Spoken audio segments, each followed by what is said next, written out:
Hello, ladies and gentlemen. Welcome to the concession stand here on the KB Radio Network. I am your host, Kevin Reed, and welcome to the review of the science fiction psychological horror film Backrooms, which is brought to us by the good folks over at A24 and first-time writer and director Kane Parsons, who is a YouTuber who makes the leap to the big screen.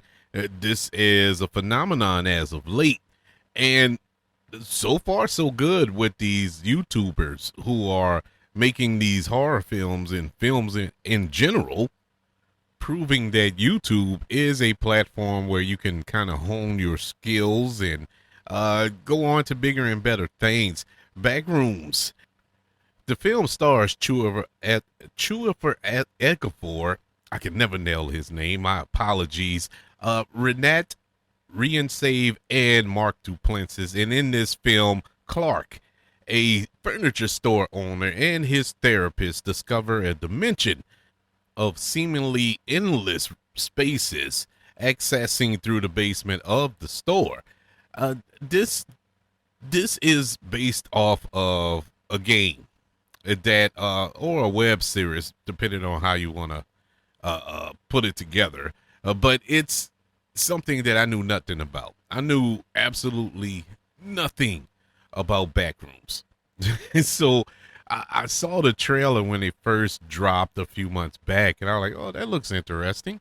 It's something I might want to check out. I'm all for some originality in film. That's my thing. And a friend of mine had told me about, oh man, you saw the trailer for Backrooms? I said, yeah, oddly enough, I did. And just excited, just went on this 20, 30-minute tangent about Backrooms.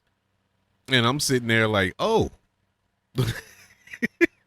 oh, that sounds interesting. And they were like, yeah, I've been into that for a while. Okay. So I was faced with the decision. Do I go look up this Backroom stuff before I go see the movie, or go into it blind? Well, I didn't fully dive into Backrooms. I did watch a couple of videos on it, and not to say it didn't hook me or anything, I just didn't get into it, but I was still excited for this film, and I wasn't disappointed. This was a really good movie. To say this is a first-time director behind the camera, this looked like a film that was directed by a seasoned filmmaker who has about 5 or 6 movies under their belt. I was impressed with the direction of Backrooms. Now, full disclosure, Kane Parsons is kind of the originator of Backrooms online. I don't think he created it. It depends on what you read. Some articles or some write-ups about it says that he started it, and then you have some that say, well, he didn't really start it, but he's the one that really put it on the map.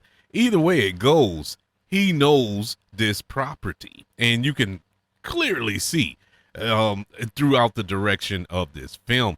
This is not your typical horror movie. There isn't a lot of blood and guts, even though there is some blood later on in the film, when things are turned up to 11. But it is not the slasher genre or anything like that, monster genre. It's a creep fest, man. This is truly psychological. And you're introduced to that in the opening scene. I mean, the first 5 minutes of this movie, I was so uneasy. I was so uncomfortable because it's a real fine mix of found footage and standard film, and the found footage sequences, I must say, was probably the best elements of this movie. And found footage films have kind of played out. I think they had their moment of shine, and it was done to death for like a 10-year period in the early 20 odds. And all you got was found footage, found footage, found footage. After Blair Witch, it just went crazy with the found footage. Found footage is a good subgenre in horror, but they just did, every movie was a found footage movie in that genre, and it just played itself out. Now, if you use it right, you can still do found footage films. You just got to do something different. And this movie does that. It is found footage. I'm super impressed by the fact it was set in the 90s, actually in 1990 to be exact. This film setting is, and to use a VHS handheld camera as your opening to this film really put the creep factor in me, sitting there and watching whoever it was from this POV angle running through these corridors, these hallways, and going in these different rooms, and you hear something coming, but you don't see anything coming, but you know it's there, and it's like 50 corners in a hallway. So as he's running, he's looking down every little corner, and you're just anticipating the jump scare of the century to pop up. But you know, it's just keeping you on edge the entire time throughout that sequence, and you get a couple of sequences like that in this film. I was creeped out. The scenes that were supposed to be creepy and scary and spooky delivered in spades. Our lead here, Chiwetel Ejiofor. One day I'm going to nail his name. He is awesome, man. This could have easily been a paycheck movie. You know, I mean, he's working with a first-time director in this little indie horror film. You know, this is an established actor after all. He delivered. And now I will say this, and this for all the actors involved, because all of them did a pretty decent job, but I think the screenplay didn't really do him any justice. And this is where Kane Parsons, I think, fell a little short. You know, his direction was great, but the screenplay, a little iffy at parts. You know, some of the dialogue was like, ugh. You know, it's no way normal people speak in certain moments in this film. Nobody talks like that. But our actors, the way they delivered it the best they could. And so you couldn't do anything but tip your hat and respect it. The runtime, which is close to 2 hours, I think this movie is an hour and 52, 53 minutes, something like that, with credits. If it dragged in areas of this film that I don't understand why. You know, I'll say this much about it. I guess it's spoilers or whatever, but it doesn't impact the outcome or anything like that. But the only areas of this film that drag is when they're not in the back rooms. When they're in the real world, outside world, the film drags. I mean, drags. But once we get into the back rooms, oh, the movie is flowing. And it is flowing very well. And it's not like we're not in that dimension long. You know, this isn't the type of movie where we only venture off into these areas for 5 or 10 minutes, 2 or 3 scenes. No, you're in it a good bunch. So that wasn't so much of an issue, but it just outside, it just drug. It drug. And, you know, you had to be on the outside to appreciate it all. But certain moments felt repetitive, especially with our therapist, you know, trying to get her established as a main character here. It just felt repetitive in a couple of scenes. Like, okay, we've been down this road before. Let's move along, you know.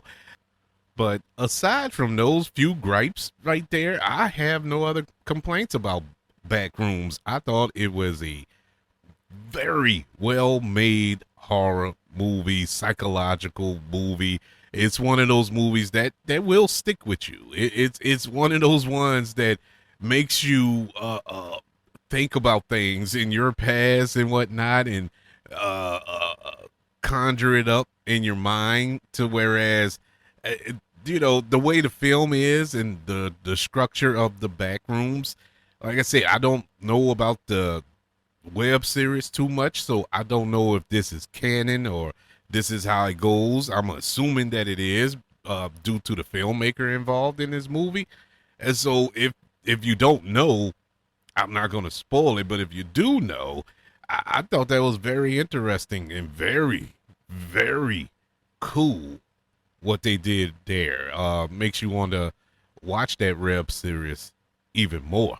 I'm giving Backrooms a letter grade of a B minus. Yeah, this was a cool watch, and I'm on cloud nine right now when it comes to horror. In 2026, let's see some pretty good horror movies, and we're still in May.